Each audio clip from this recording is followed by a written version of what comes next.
Bonjour chères familles éducatives, bonjour chers acteurs de l'éducation en Côte d'Ivoire.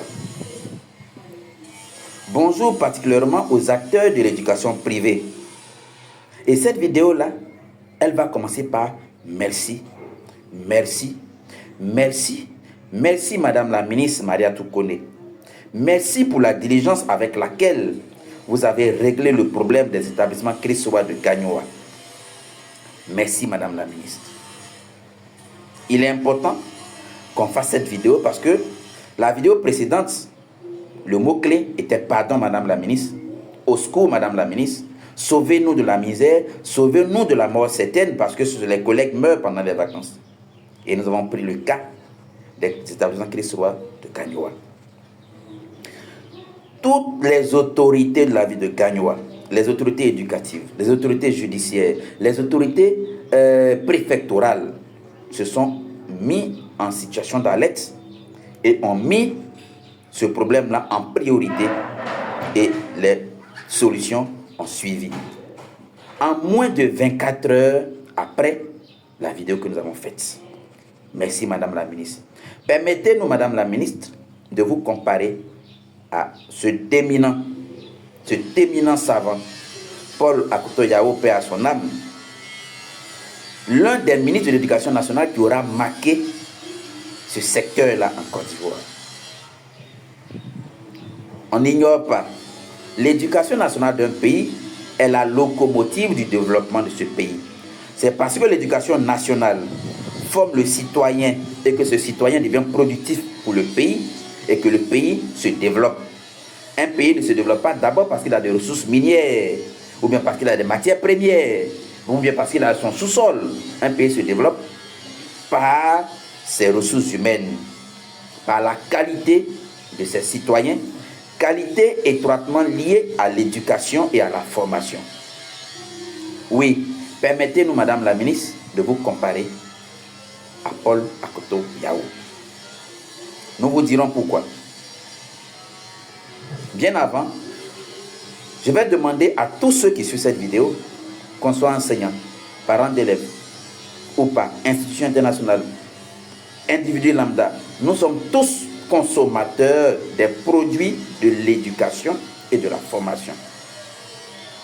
L'économe, le ministre, le préfet, le président, le médecin, l'ingénieur, le douanier, le policier, l'enseignant, nous sommes tous issus de l'éducation nationale. Et si cette éducation nationale est bien faite, nous sommes productifs pour la société.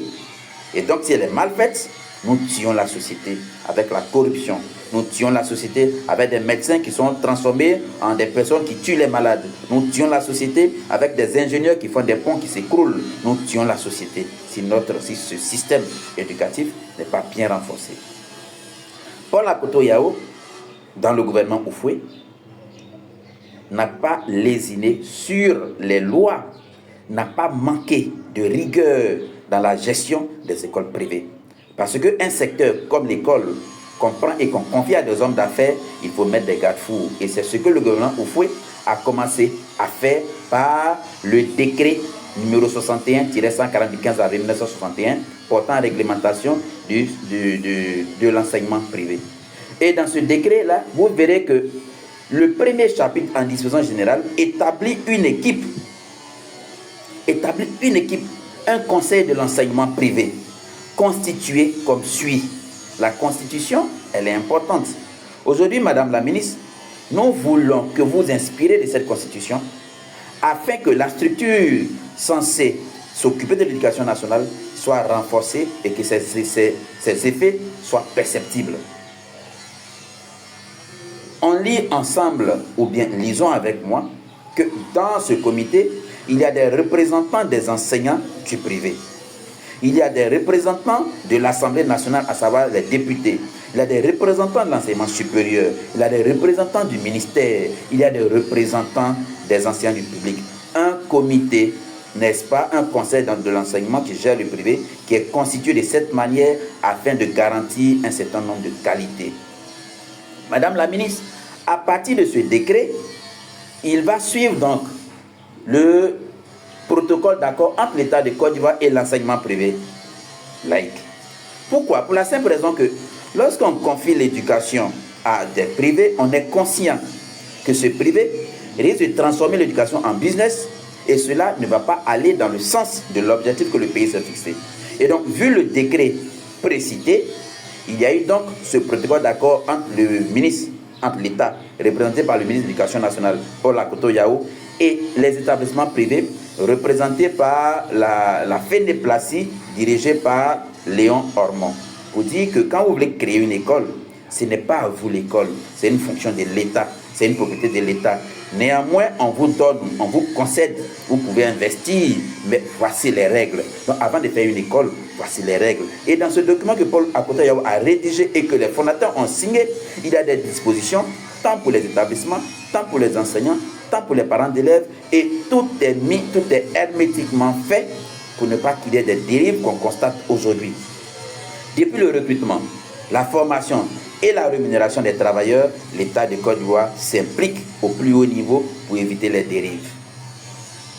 J'allais dire malheureusement, on dit très souvent qu'on ne change pas une équipe qui gagne.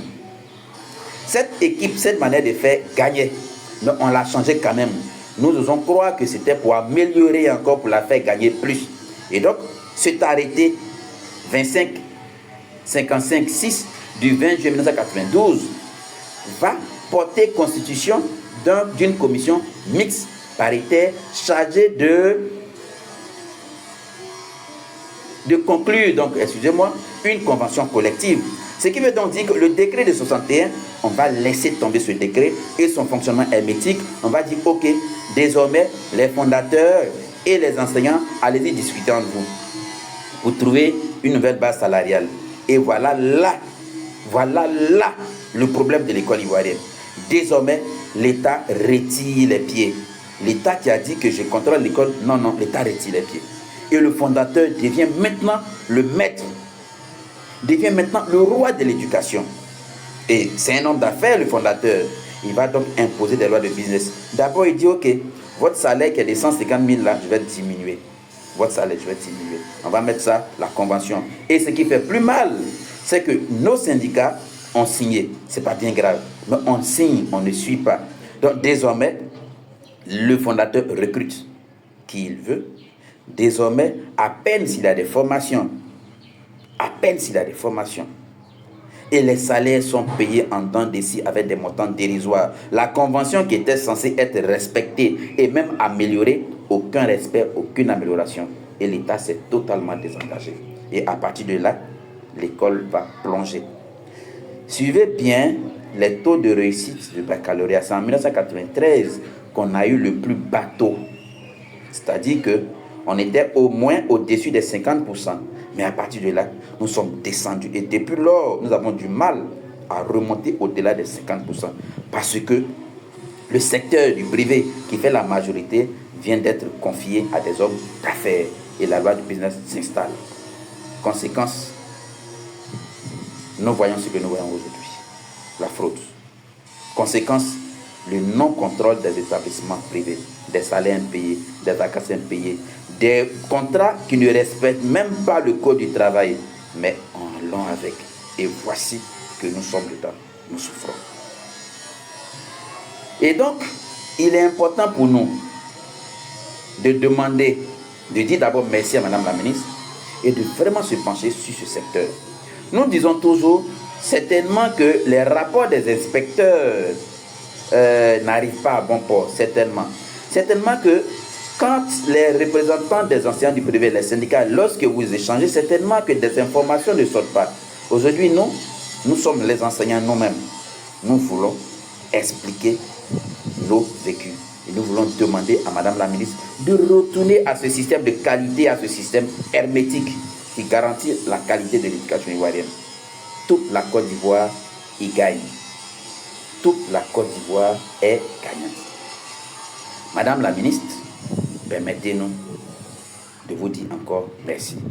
Permettez-nous de dire que vous êtes le prochain Paul Akoto Yao. Celle par qui l'éducation nationale va retrouver son image ouphotique, son image de l'ouphotisme dont l'éducation, l'oufoutisme dans lequel l'éducation est une priorité. Permettez-moi, avant de continuer, de revenir sur les cas pratiques de Gagnoa. Un fondateur aussi puissant, disposant d'au moins 3, 4, 5 écoles, qui dit ok, je ne paye pas mes enseignants. Et on n'y peut rien, je ne paye pas mes enseignants. Et il va loin, jusqu'à aller prendre des prêts bancaires au nom de ses enseignants dans une microfinance de la place, dans une banque de la place. Pourquoi? Parce qu'il a des relations dans cette banque, il prend des crédits auprès de la banque au nom de ses travailleurs et il ne leur reverse pas cet argent qu'il a pris. Tu nous dois, tu vas prendre crédit à notre nom, tu ne nous donnes pas. La subvention arrive, tu ne nous payes pas. Tu nous as créé 2 problèmes. On a besoin d'argent, mais puis on doit à une banque. Les collègues qui paient des parents, les collègues qui sont vidés de leur maison. Et donc, nous avons interpellé Madame la ministre. Et aussi, les autorités de Gagnoa, merci. Merci pour votre promptitude, merci pour votre efficacité. Et permettez-nous, le préfet de région de Gagnoa, merci. Les autorités judiciaires, merci. Le DRENA, merci. Le secrétariat de préfecture, merci. Merci à tous ces braves enseignants qui ont tenu. Et donc, à partir de la mobilisation de ces autorités, le fondateur a été interpellé et donc, l'ordre lui a été intimé de régler donc ce qu'il doit aux enseignants. Et ainsi donc, les arriérés des mois avril, mai et juin, c'est-à-dire quoi? Le salaire des mois d'avril, mai et juin, les arriérés 2021, 2022, 2023, 2024 devront être réglés. Les engagements a été pris, sinon l'engagement a été pris par le fondateur à travers un écrit devant Monsieur le Préfet. Il a fixé une date à laquelle il va régler ce qu'il doit à ses enseignants. Merci, chères autorités. Merci, Monsieur le Préfet, pour cet acte fort que vous envoyez. Le cas de Gagnoa est un cas parmi tant d'autres. Nous disons même que Gagnoa est réputé dans ce secteur-là, d'écoles qui ne payent pas ses enseignants. Ce n'est pas que Gagnoa. Sur toute l'étendue du territoire national, cette injustice règne. Nous voulons encore une fois demander, Madame la ministre, après avoir dit merci, de jeter un coup d'œil. Et aussi, de nous écouter, de travailler aussi avec nous. Parce que nous avons les yeux, nous avons les oreilles dans chaque établissement, dans les fins fonds du pays, de la Côte d'Ivoire. Les informations nous reviennent. Nous sommes en train même de dresser et d'assainir la liste de ces établissements qui sont en cessation de paiement, qui délivrent des contrats qui n'obéissent pas au code du travail, des documents que nous allons rédiger, que nous allons vous déposer. Nous disons merci au président des parents d'élèves de Côte d'Ivoire, le doyen Kadio, qui ne ménage pas d'efforts quand il s'agit de défendre l'école ivoirienne. Merci, doyen. Nous lançons un appel aux fondateurs. Les fondateurs, il faudrait qu'on comprenne le sens de nos démarches. Jamais nous prendrons nos fondateurs pour cible parce que nos fondateurs sont nos employeurs. Ils ont créé ce métier-là pour nous.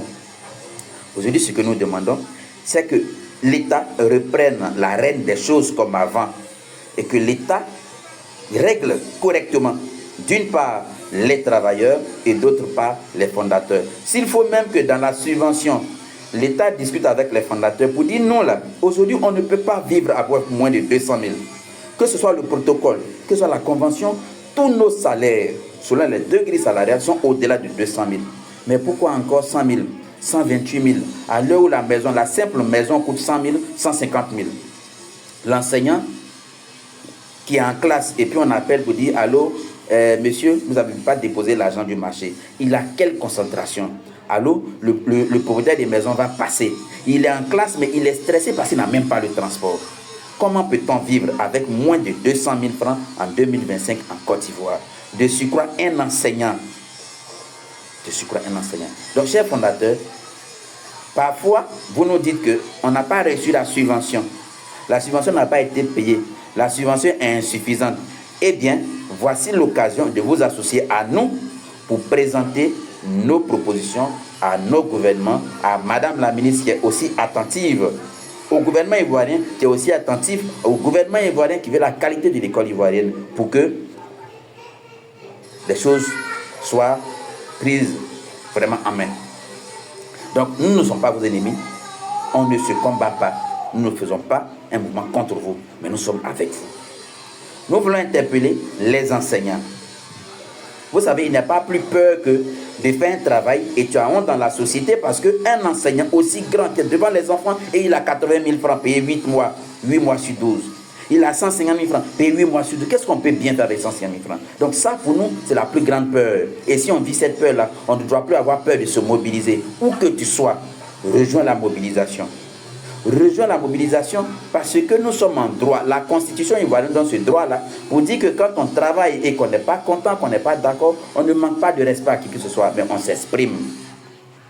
Rejoignez-nous pour que nous puissions porter de la voix. Le dernier appel, nous lançons aux parents d'élèves. La vie est tellement dure. Vous travaillez matin, midi et soir pour rassembler de l'argent pour payer des scolarités. Au moins, soyez sûr que le fondateur, ceux qui vous paye la scolarité, l'école dans laquelle vous payez la scolarité, cette école-là recrute les bons enseignants. Cette école-là rémunère correctement ses enseignants. Cette école-là forme correctement ses enseignants. Cette école-là, au pays au nom, pour être sûr que vos enfants bénéficieront de la meilleure, la qualité d'une meilleure qualité d'enseignement. Quand un enfant est tenté de tricher à un examen, c'est parce qu'il y a quelque chose qui ne va pas derrière. Quand un enfant est tenté de faire WhatsApp au bac, c'est parce qu'il y a quelque chose qui manque. C'est parce qu'il n'y a pas eu cette rigueur dans la formation de l'enfant. Donc, chers parents d'élèves, aidez-nous à vous aider. Aidez-nous à améliorer la qualité de l'école ivoirienne. D'abord pour l'avenir de nos enfants et ensuite pour le développement de notre pays. Merci infiniment, Madame la ministre. S'il vous plaît, partagez avec moi cette vidéo pour qu'elle arrive parce que la Côte d'Ivoire est aujourd'hui un modèle dans la sous-région, est aussi un modèle mondial. Les principes d'Abidjan, c'est un document, c'est un accord que pratiquement tous les pays du monde ont signé en Côte d'Ivoire pour une éducation de qualité.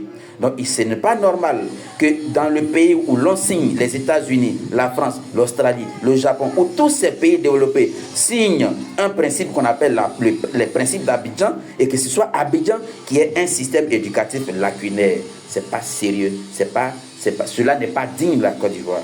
Donc, ensemble, optons pour une éducation de qualité, pour un développement harmonieux, pour un développement durable et pour un développement sûr.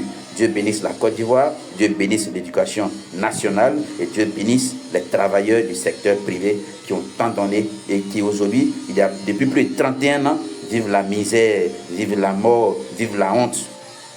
Aidez-nous à mettre fin à cela. Merci.